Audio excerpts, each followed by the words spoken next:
nganong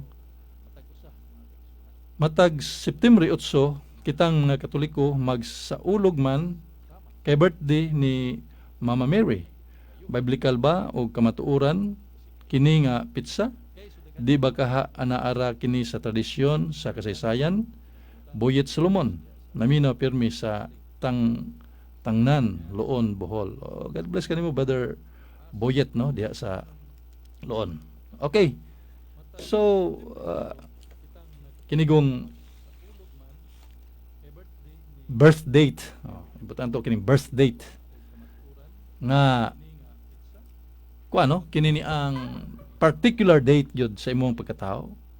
It is not really the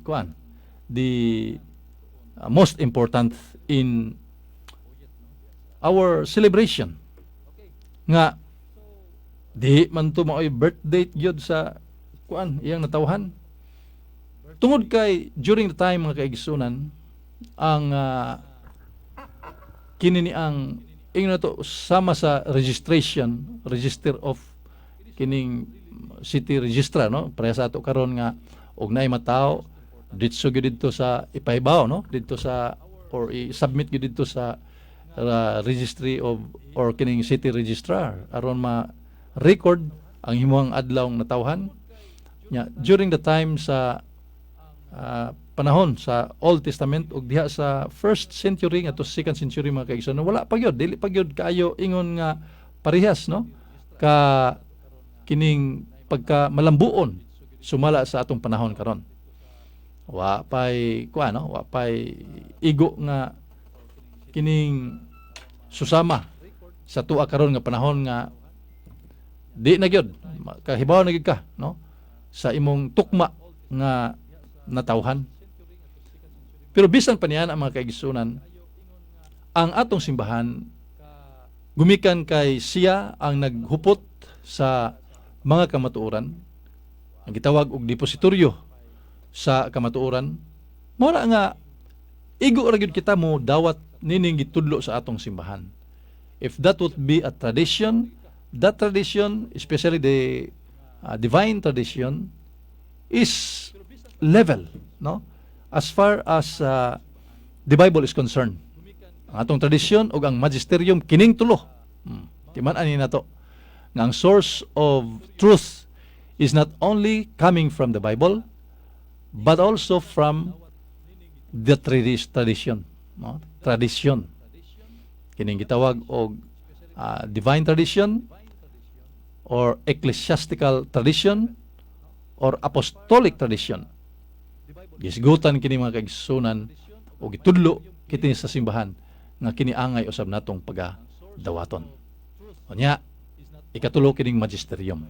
Kining 3 no na surat na diya sa Catechism of the Catholic Church that we have to believe the teachings of the church through this Bible, magisterium and this tradition. So mana nga gitudlo man sa atong simbahan, therefore mudawat ta. Kay dali raman pagsumbalik kung kinsay mo supak-supak nini kun dili September 8 unsa mang pitsaha. Di pun mo tubag sila kay wa pud sila pitsa. Mo na nga ang simbahan nagtudlo kanato. Ma-insakto ni nga date og dili mga kaigsunan. This is the tradition of the church and therefore we have to accept it. Okay? So mo na nga dili man tanan nga mga kamatuoran no nga nasuwat diha sa balaang kasulatan.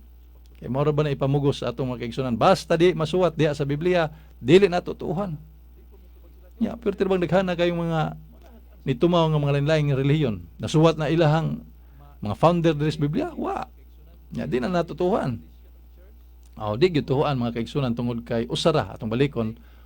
Usara man ang pundok nga gitukod sa atong Ginoong Kristo. So dili daghan nga pundok usara. Ya, atong tanawon ang kasaysayan way lain ang Santa Iglesia Katolika Apostolika Romana is the true church founded by our Lord Jesus Christ. Ug matod pa ni San Pablo mga kaigsunan nga kining punduka nagitukod sa atong Ginoong Kristo Matod pa niya sa unang Timoteo kapitulo 3 bersikulo 15, is the pillar and the foundation of truth. Sumala nga ang pagpanudlo sa atong simbahan atog yung tuuhan. Kay matod pa sa atong Ginoong Kristo diha sa Lucas 10:16, ang naminaw kaninyo, naminaw kana kanako. So ang naminaw sa simbahan, naminaw kana ni Kristo.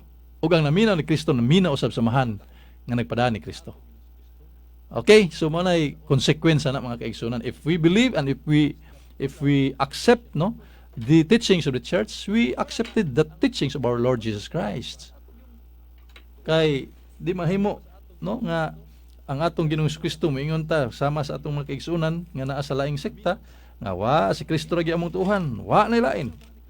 Nya, si Kristo kay nagtukod man og simbahan mga kaigsunan, og kining simbahan na mao ang diha niya gideposito ang kamatuoran. Nga matod pa ni San Pablo, the pillar and the foundation of truth. So mahawag na nga si Kristo ratong tuhan, di na wa nato tuhi siya. Kay wa man nato paminawa ang simbahan nga gitukod sa atong Ginoong Kristo. Manay konsekwensya na mga kaigsunan, no? So we have to if we believe Christ, then we believe His teachings through the church. Pinaagi gyud sa iyahang simbahan.